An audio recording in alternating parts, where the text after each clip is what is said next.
All right, let me turn it over to Jon. You can go ahead and introduce yourself. Good evening, everybody. Yeah, I'm Jon Cleland Host, and I'm going to be talking today about stars. It's an incredible thing to talk about stars, both in the past and today. So, what we've got first up is to look at the way stars were looked at in the past. They had incredible spiritual power for our ancestors. They had that spiritual power in a number of ways, and it's first important for us to recognize that our world today is very different. It's black as you're seeing it right now because that's how it was for a lot of human existence. Almost all of our night times until very recently were very, very dark, lit by at most a campfire or a candle or something like that.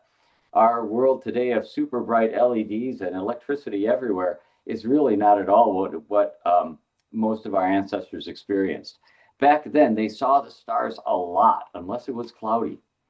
For our ancestors, the stars were present and not that far away.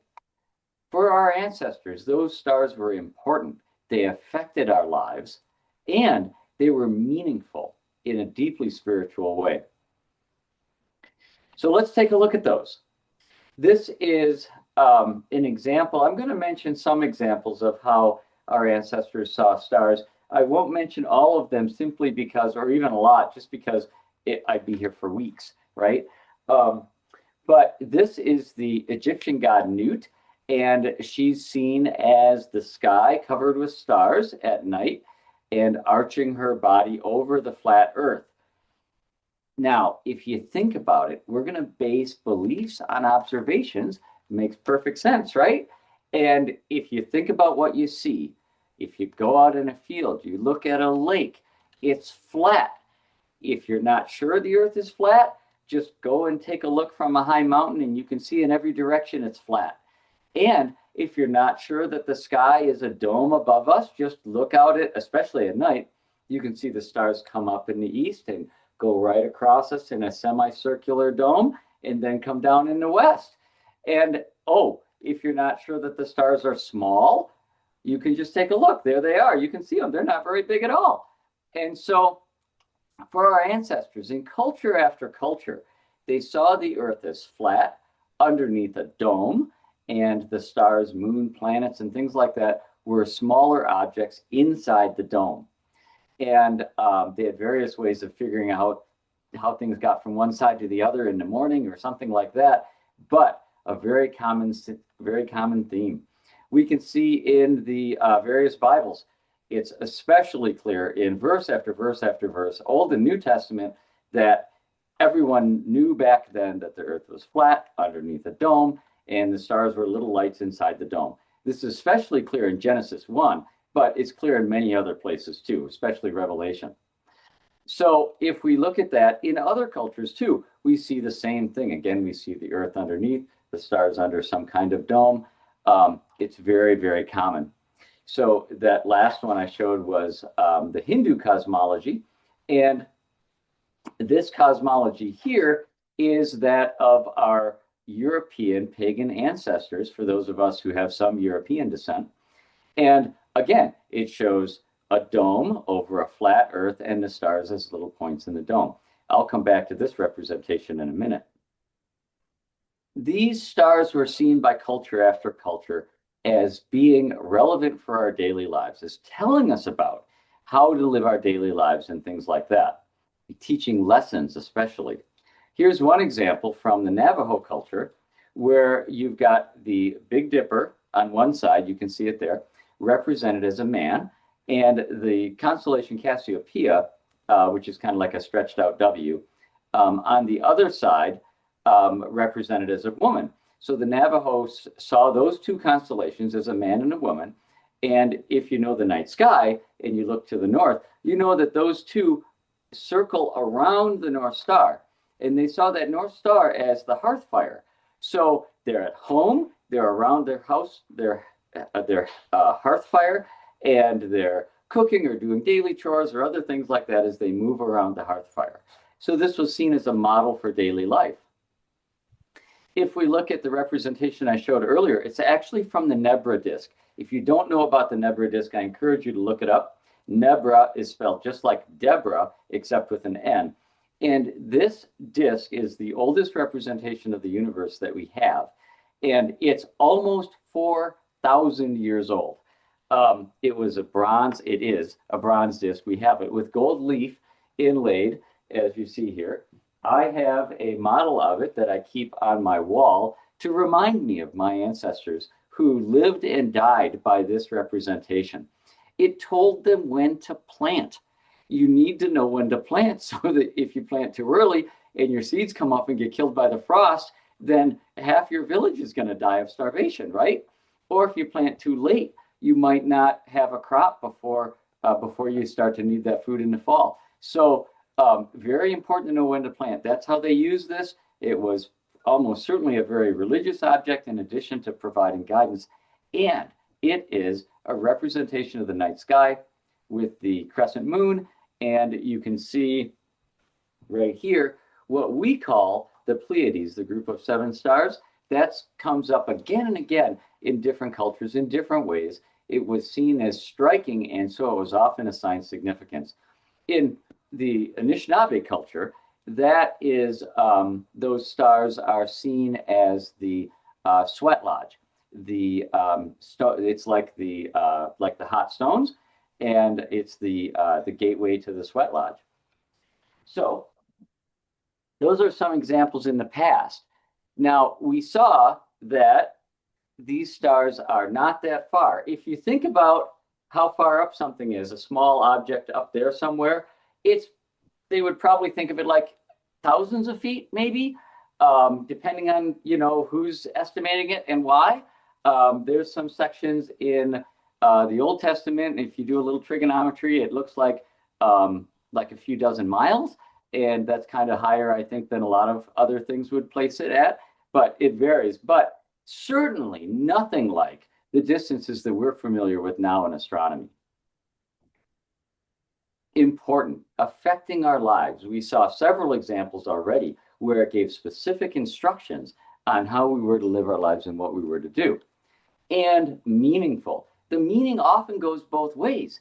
In some African cultures, the stars were seen as the eyes of the ancestors looking down at us, where when you died, you went up into the stars and became an ancestor looking down. And so in that way, sometimes things go up or come down. It's a two-way street for our ancestors. And again, there's all kinds of stories in many different cultures. I'm not going to go through too many just because we'd be here all night. But one striking example that comes to my mind, simply because it's common in our culture, is if you look at the stories that come out in December, one of the nativity stories is the one from Matthew. It's almost certainly made up. It's not in any other books or references in the Bible. And there's other reasons to believe that it's made up in addition to this. But one of the things that strikes me about it is that if you read it or listen to it carefully, then it very, very clearly shows this flat Earth underneath a hard dome with the stars as little lights inside the dome. So let me show you a little bit of how. Now, we know from the story that the wise men came from the east. Well, if they come from the east, they have to go west to Jerusalem. If they're going to go west to Jerusalem and they're going to follow a star, well, stars rise in the east and they set in the west. So like for the last half of the night or towards morning, you could follow a star and go west. But then in the morning, it's going to rise in the east. So now you turn around and you go back east. And then halfway through the night, it passes the zenith and now it's in the west. So now you're going back west. Obviously, they're not just following a star. Or if they are following a star, then it's moving in the sky. And you know the distances that are involved. That star would have to move like many, many light years in the span of an hour. There's no way anything can go that fast. It's way faster than the speed of light with the stars at the distances that we know they are. So when you think about that, okay, well, they get to Jerusalem, right? Because they're following a star that's moving in the sky, because in the story, you've got this God that controls everything. It's very easy for him to pick one of the stars in the dome and move it a little bit. And it's not even that far. Move it a matter of, a few dozen miles or a few miles a night or whatever. And as the dome rotates, he doesn't rotate it with the dome. Fine.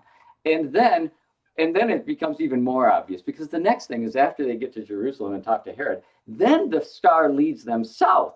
So now it's even going a different direction. And of course, we all know the real kicker.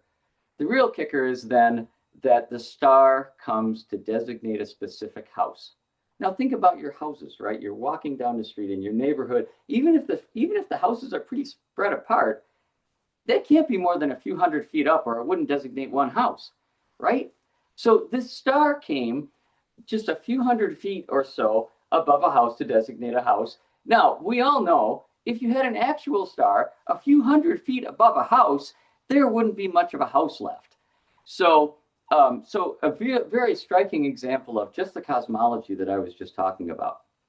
Now, we get back to that night sky. And by the way, if you haven't experienced a really dark sky, there's places you can do it.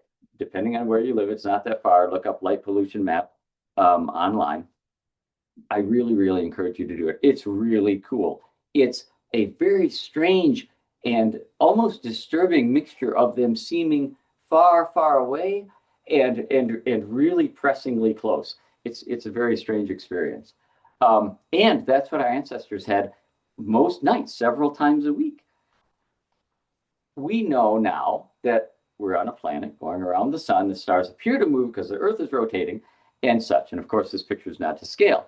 So we look at the world we have now, and I find that I still get the feeling that the stars are present. They're most of the universe, that they're important, that they show us awe and wonder, and that they're meaningful in many different ways, but especially in the fact that we're stardust. So let's unpack those a little bit. Present. How are they present?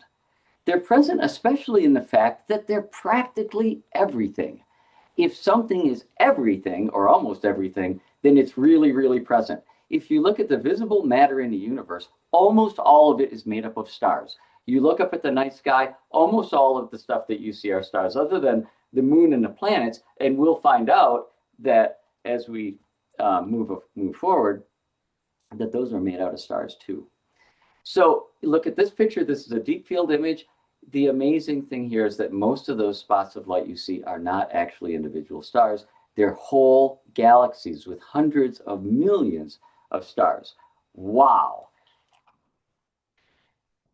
Now, in addition to the fact that the stars are so present because they're almost everything in our universe that we can see, in addition to that, they help open the door to wonder, to me, by a reminder of just how vast and incredible this universe is. Let's take a look at our own local star, the sun, in our solar system. You can see Earth down there at the bottom, just a tiny little spot, even compared to Jupiter, which is, of course, itself much smaller than the sun. However, there's a whole variety of stars out there. And if we take a look at some other stars compared to our sun, you can see our sun there down at the bottom taking up 1 pixel of space compared to these giant stars like Rigel and Aldebaran. Aldebaran's the Eye of Taurus, the bull you see at night, or Antares. Simply massive. And of course, the distances between these scale even more. Now, we've talked a little bit about how they're present, how they're so awesome and amazing in showing us the wonder of the universe, and how are they meaningful? Watch this. As we know, the Big Bang produced almost all hydrogen, a little bit of helium and lithium. And gravity is going to pull that together, going to pull it together in a sphere. And gravity, as you know, gets stronger when you get things closer together. So the more this star, or in this case, ball of hydrogen, collapses due to gravity, the stronger the gravity gets to pull it in even faster. Wow, is it just going to shrink and shrink and shrink until it gets to a tiny dense ball with gravity pulling it in? We know that's not the case because we can see the stars. They haven't all disappeared. What's going on? The mechanism is incredible. Stars are in a balance. They're in a balance because as you compress that gas and get it closer together, and hotter and more dense. You get to the point where you slam those atoms together hard enough to overcome the atomic repulsive forces and fuse the atoms together. That generates huge amounts of energy because that's nuclear fusion. That energy pushes back against gravity. And that brings the star into a balance where it shrinks to a certain point and then holds right there as the continual nuclear fusion forces push back against the gravity. Now, a lot of us are familiar with this equation, Einstein's E equals mc squared. It's amazing when you think about the numbers involved here. Fine, E, energy, how much energy is produced? Mass, how much mass are you converting into energy? So you take the amount of mass that you're converting into energy, and you have to multiply it by the speed of light squared. Hold on a second. The speed of light squared? Okay, what is that? The speed of light is 300 million meters a second. If you square 300 million, you get a really big number. It's 90 million billion. It is a huge number. You multiply even a tiny little bit of mass by that, convert it into energy, and you get a lot of energy. I've done some quick calculations. I'll show you an example. A lot of us have been hiking. You might be hiking, you might have a big chunk of sand, like a little bit of grit in your shoe, and after a while you're like, man, this is a pain. You stop and you get that thing out, and it's a tiny little piece, right? If you converted that through this equation into energy, it would be enough energy to lift a Nimitz class aircraft carrier 6 miles into the sky, higher than a commercial jet, just from that little piece of grit in your shoe. That's how much energy we have. And our sun is converting the equivalent of 40 aircraft carriers of mass into energy every second of every day. That's a lot of energy. That's part of the reason why solar power works. So you've got this balance, you've got fusion pushing out, you've got gravity pushing in, and if you've got a war of attrition here, if you've got a battle waiting for one to, fight against the other one, and one of them, gravity, doesn't have to use fuel, and the other one, fusion, has to use up fuel, you can see how this is going to go. You're going to run out of fuel. You can't do this forever. And that's exactly what happens. The hydrogen is fused to helium. The helium is fused to carbon, oxygen, neon. Those fuse to higher elements. And because of the physics involved, every time you do that, you get a little bit less energy than you got before, until you get to iron. After iron, you're not getting any more energy at all. So that means that the bigger the star is, the stronger the force of gravity, the faster you have to use the fuel to fight that bigger gravity. So the bigger the star is, the shorter it lives. You end up with a structure that's somewhat like this. It's a little bit more complicated. This is a little bit simplified, but you end up with iron. That's why iron is so cheap. We can make cars out of iron because iron is the dead end when you're talking about nuclear power. So we end up with a lot of it. The star gets to this point.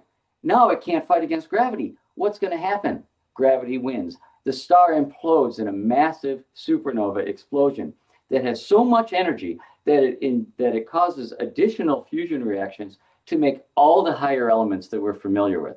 Everything above iron here at 26.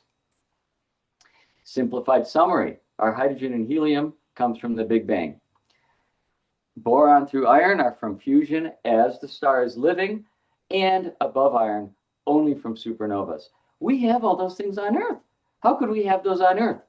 We have them because our sun is not a first-generation star. There has been a supernova in the past that has caused all these elements to be created and form into our solar system. And in fact, if you look at the data, it's clear that we're actually a third-generation star. A star, a supernova, gathered together to make another solar system until it dies, and then that's gathered together and make another solar system, and here we are today. We are stardust. This fact is so incredible. I can imagine telling our ancestors, oh, we're not just like the stars. We didn't just come from the stars. We are actual, literal material from stars. We are stars. So for us today, stars are present. They're most of the universe that we can see. They're important. They show us the vastness and the awe. And they're deeply meaningful because we really are literally stardust. Thank you. Any questions? Well, John, thank you so much. And I think that one of the things that it ties into with climate change is the fact that one of the things is that that radiation is not necessarily good for us. And indeed, what happens is we have a protective layer around our Earth. And if we keep, one of the things that's going on, of course, is that protective layer, the ozone layer is being less. I mean, it's a little bit more complicated than that, but I wanted to tie it back into stars and say, For sure. yeah. Plus, a lot of sometimes what we do here, and I just want to remind people, is we talk about things just to remind ourselves why we care, why we show up for eco activism to begin with. And I know for myself that stars are, I just love them. I had a good friend of mine who had a really good telescope. So I would say I spent many a happy night looking at some amazing footage. And Awesome. yeah. Yeah, I think that one way to tie that in, I think a very relevant way, is when we think about that awesome power of the star being able to churn out so much energy from nuclear fusion, that's why solar power is so effective. That's a huge amount of completely clean, usable energy that is dumped on the earth every day that we can use without using fossil fuels. And I've worked in research for a long time, and part of that has been involved with silicon and solar panels. And it's amazing to look at things now. Solar panel prices have dropped so much that they've dropped over 80% of what they used to cost. And can you imagine anything else costing less than 20% of what it cost before? You'd buy something for $100 and then 10 years later you can buy it for 18. Come on. But with that, we can save ourselves using fossil fuels by using the clean energy from the sun that's given to us every day. And of course, the big dream, which I remember even from my being, and I think at the end of my high school, is getting to that fusion where we can do it as humans. I know we keep on looking like we're inching closer and closer to that beautiful dream because at that point, we won't have an energy problem at all. I mean, Yeah. I never knew, I love the example of the pebble. That was just so moving. I also I'm going to go ahead and stop recording at this point. Let's go ahead and do that.